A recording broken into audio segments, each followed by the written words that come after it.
Merci beaucoup. Donc la première question va être posée par Monsieur Henri Alfandari pour le groupe Horizon. Merci Madame la Présidente. Ma question s'adresse à Monsieur le ministre de l'Éducation nationale et de la jeunesse. Monsieur le ministre, les connaissances des jeunes entrant en quatrième en 2023 ont fait l'objet d'une évaluation nationale portant sur 7039 établissements et 795 000 collégiens. Celle-ci montre un effondrement sans précédent de leur niveau. Cela fait dire à nombre de nos concitoyens que la France est entrée dans une régression éducative continue qui risque de faire de nous une nation d'illettrés. Si tel est le cas, que va-t-il advenir de notre démocratie ? Nous sommes à quelques jours de la publication des résultats internationaux PISA sur l'évaluation de la performance des systèmes éducatifs et nombre d'observateurs s'inquiètent de la place de la France dans ce classement. Le système éducatif a vu se développer des ramifications toujours plus nombreuses dans les programmes scolaires. Le développement des enfants doit être pensé de manière globale. Cependant, nous ne pouvons laisser nos enseignants devant des injonctions contradictoires. Si nous admettons que le français et les mathématiques sont des savoirs fondamentaux prioritaires, nous ne pouvons continuer à refuser de hiérarchiser nos enseignements. Si chaque élève ne dispose pas des compétences fondamentales en matière de français, de mathématiques et de lecture, il est à craindre que l'ensemble des efforts sur les temps scolaires et périscolaires ne soient voués à l'échec. Le défi de notre société, comme en santé et ailleurs, est notre capacité à former plus rapidement, qualitativement et tout au long de la vie professionnelle. Vous avez annoncé un effort de votre ministère en matière de formation des enseignants, considérant à juste titre que cette formation devait être hors temps scolaire.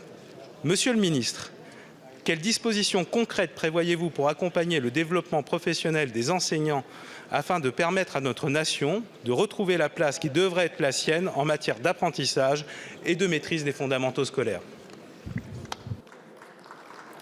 Je vous remercie. La parole est à Monsieur Gabriel Attal, ministre de l'Éducation nationale et de la jeunesse.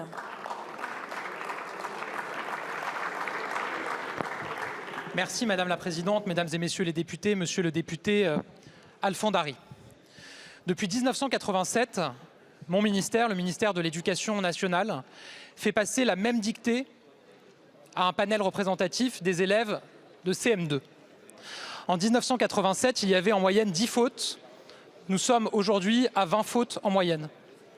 En 1987, il n'y avait que 6% des élèves qui faisaient plus de 25 fautes. Nous sommes aujourd'hui à près de 30%. En 1987, il y avait près de 15% des élèves qui faisaient moins de 2 fautes. Nous sommes à peine à plus de 1% aujourd'hui. Oui, il y a une baisse du niveau. Il faut la regarder sans phare, il faut le dire et surtout il faut y répondre.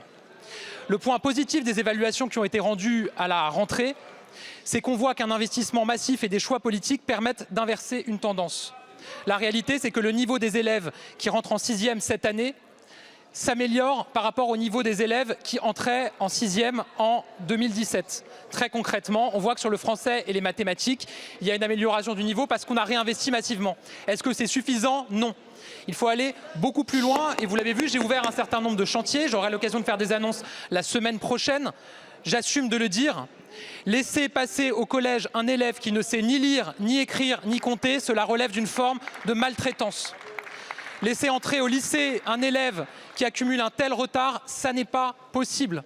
J'aurai l'occasion d'annoncer des mesures fortes sur le sujet dès la semaine prochaine. Pour cela, j'ai beaucoup échangé avec l'ensemble des acteurs éducatifs. Je veux saluer le travail qui est conduit à l'Assemblée nationale par Annie Genevard et Fabrice Levigoureux dans la mission qu'ils réalisent sur la question de la lecture. Oui, nous devons nous interroger, j'ai eu l'occasion de le faire, sur la place du redoublement, sur des groupes de niveau au collège pour permettre enfin de faire progresser tout le monde, sur le soutien qui est apporté à nos enseignants. Je vous donne rendez-vous la semaine prochaine pour annoncer mon plan d'élévation du niveau général. Nous le devons à nos élèves et nous le devons à notre pays. Merci.